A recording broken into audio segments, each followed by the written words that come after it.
Olá, meus meninos do primeiro ano, tudo bem? Vamos continuar a nossa aula de literatura que fala sobre barroco? Ok.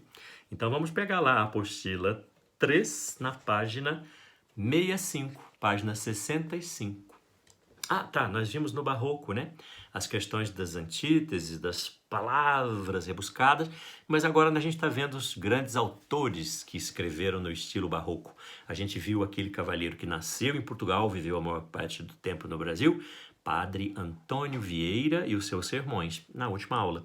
Nesta aula, a gente vai ver um escritor brasileiro, nascido aqui no Brasil, nascido na cidade da Bahia. Cidade da Bahia de Todos os Santos, né? Aquela cidade chamada Salvador. Então a gente pode chamar tanto de Bahia, cidade da Bahia, quanto Salvador.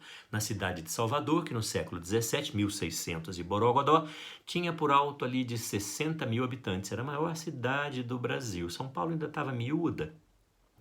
E nós vamos ter lá na Bahia uma sociedade, né?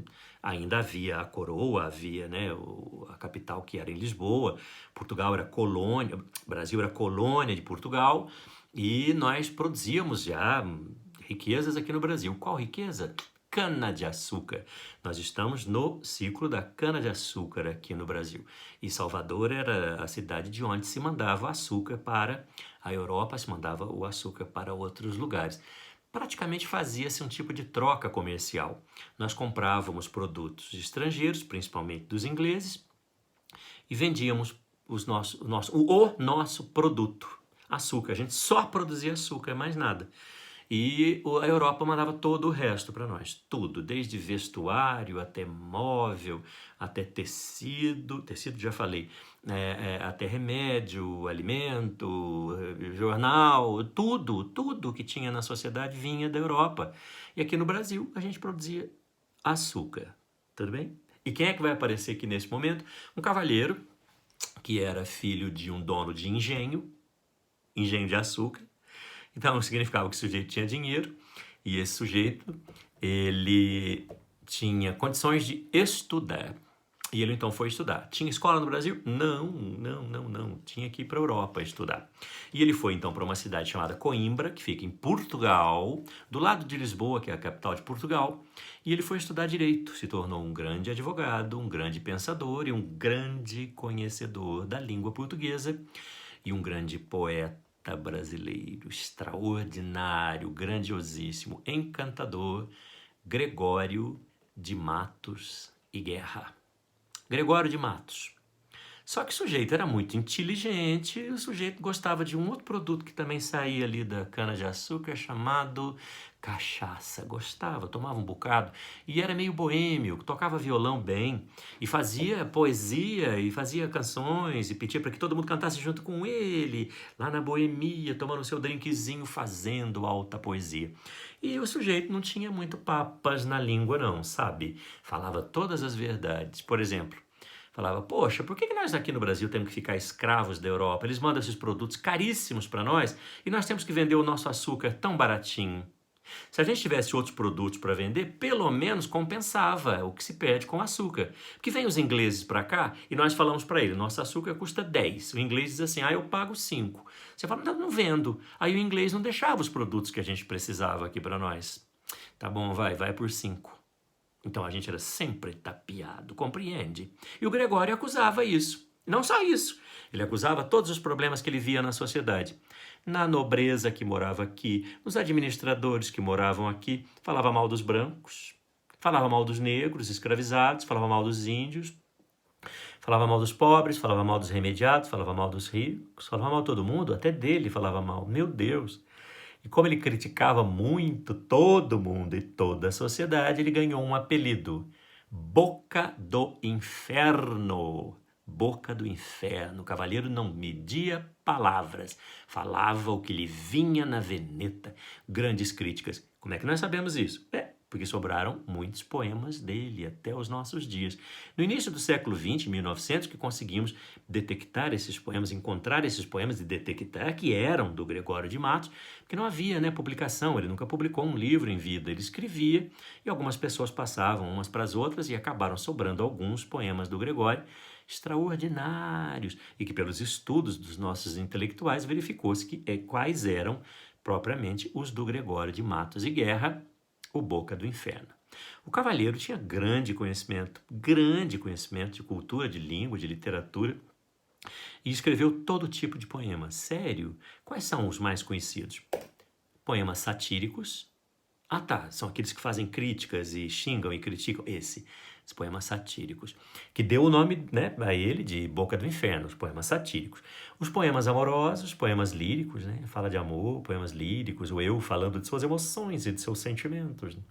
Os poemas religiosos, puxa, o camaradinha falava mal, xingava, brigava com Deus. E de repente, quando ele voltava da boemia, ele falava, meu Deus, pequei. E acabava escrevendo poemas pedindo perdão pelos seus pecados, mas sempre com muita graça. Nós vamos ver uns exemplos agora. Fazia também uns poemas chamados encomiásticos. Que isso? Poemas feitos por encomenda. Tinha um rapaz que não sabia escrever direito, não era muito bom em poesia, mas queria conquistar uma moça. Então ele falava, Gregório, escreve para mim um poema bem bonitinho. Ele escrevia, ganhava um dinheirinho e escrevia o poema para aquela moça. E também os poemas fesseninos. Fessenino, que nome ruim. É a mesma coisa que pornográfico. Yes? É considerado pela crítica como poema pornográfico, mas hoje a gente lê e fala, pô, não tem grande pornografia nisso não. Mas para a época eles consideravam que era pornográfico. O nome é fessenino, pode aparecer no vestibular com esse nome. Então o seu tio gostaria de falar dos poemas satíricos, líricos, religiosos, encomiásticos e fesseninos, tá bem? A gente vai ver isso na apostila, depois a gente pode bater um papo também a respeito desse tipo de poesia. Faz favor de me dar um exemplo? Dou na hora. Olha lá a foto do cavaleiro. A gente chama de foto, na verdade é um retrato, né? É um desenho do Gregório e tal. Tá lá o poeta, o grande Boca do Inferno. E olha aqui à direita. À direita a gente vê uma foto, um retrato da cidade da Bahia. O que é a água, que a gente chama de Baía de Todos os Santos, ali em Salvador. E a cidade que fica nessa baía, né, que é a água invade a terra, por isso que chama-se Bahia, você estudou isso em geografia. A cidade que fica ali na Baía de Todos os Santos é a cidade de Salvador, ou Cidade da Bahia, naquele tempo chamavam assim. E logo acima a gente tem um poeminha fessenino, pornográfico. Vamos fazer leitura? Ele está falando de um casal que se encontrou fisicamente e resolveu copular. Vamos dar esse nome. E o poema diz o seguinte.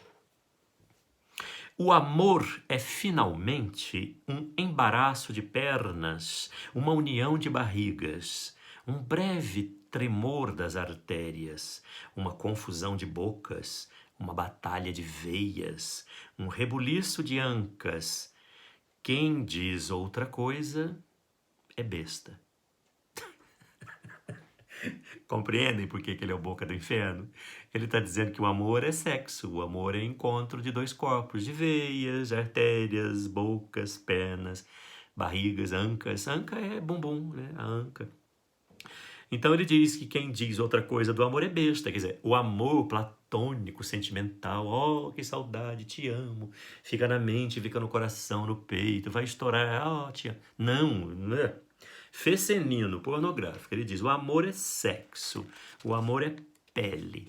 Pegaram o jeito do moço? O cara é extraordinário. Agora, dá uma olhadinha na página 66, logo a seguir, nós temos um soneto chamado A Cidade da Bahia, quer dizer, uma dedicatória à cidade da Bahia, a cidade de Salvador. Ele está fazendo graça com a Bahia, está elogiando? Nada, está fazendo a pusta crítica, está xingando, vai fazer crítica. É sempre de modo satírico. Ele sempre vai fazer um xingamento, uma crítica, uma análise crítica, né, da situação da cidade da Bahia. E ele vai dizer assim, Salvador, você está que nem eu. Você já foi rica, porque o Gregório tinha sido rico. Lembra que ele era filho de dono de engenho de açúcar? Depois ele perdeu tudo quando o pai morreu e ele virou boêmio e pobre, vivia de favores e alguns, né, trabalhos como advogado. E ele diz assim, Salvador, você está que nem eu, já foi rica, já foi bonita, já foi próspera, e hoje não é nada. Porque você faz o quê? Negocia mal, cara. Vem os camaradas que querem fazer negócio e te roubam, como roubam a mim. Então, a cidade da Bahia é tão triste e infeliz quanto eu. Pelo menos se a gente tivesse mais produtos para vender, que não só o açúcar. Vamos ler? Primeiro a gente bate o olho e vê que é um soneto, né? Porque tem duas estrofes com 4 versos e 2 estrofes com 3 versos. Gente, rima total, né? Dessemelhante, abundante, mercante, negociante. Estado, empenhado, entrado, trocado. Tudo rimando. Então é um soneto que tem rima rigorosa. Vamos fazer a escansão, a métrica? Quantas sílabas poéticas vão ter? 10. Pode contar. 10 sílabas poéticas. Triste, Bahia, quão dessemelhante. A última é fraca, corta. 10 sílabas poéticas. Então é um soneto com rima rigorosa e versos decassílabos. O que diz o bendito do soneto? Leitura. Triste Bahia. Oh, quão dessemelhante estás e estou do nosso antigo estado. Pobre te vejo a ti, tu a mim empenhado. Rica te vejo eu já, tu a mim abundante. A ti trocou-te a máquina mercante que em tua larga barra tem entrado. A mim foi-me trocando e tem trocado tanto negócio e tanto negociante. Deste em dar tanto açúcar excelente pelas drogas inúteis que abelhudas simples aceitas do sagaz brixote. Oh, se quisera Deus que de repente um dia amanhecera tão sisuda que fora de algodão o teu capote. Não sei se é muito difícil de entender, acho que não, né? Porque ele está dizendo isso, né? A Bahia está triste porque tem a moçada, né? Os brixotes, a gente está falando dos estrangeiros que vêm negociar aqui no Brasil e que eles têm sempre pagado muito pouco pelo nosso açúcar. Pelo menos se a gente tivesse algodão para vender. Se nós fôssemos produtores de algodão, por exemplo, teríamos mais de um produto. Quer levar meu algodão? Pague bem pelo meu açúcar. Quer levar o meu açúcar? Pague bem pelo algodão. Eu preciso de algodão, tenho que fazer tecido. Ok, então pague meu preço. Pelo menos se Salvador tivesse condições, né, de pensar em produzir outra coisa que não apenas açúcar, ele fica tão amarrado a esses comerciantes. E ele próprio dizendo, eu fico também preso aos negociantes, que ele tem dívida com as pessoas, né? Ele está empenhado, ele tem dívidas a pagar, tem os credores que ele deveria pagar e ele não tem grana, coitadinho. Tem um exercício aqui, baba, seu tio deu a resposta, poxa vida. Aí tem coisas ótimas mais sobre o Gregório de Matos, mas eu vou deixar para vocês verem depois comigo, na próxima aula. A gente vai ver esse poema gostosíssimo que tem aqui na página 67, que é um poema religioso, que ele dá ele tapeia até Deus, do Boca do Inferno. A gente vai aprender isso com calma, tá bom? Vejo vocês, um grande beijo, até a próxima aula.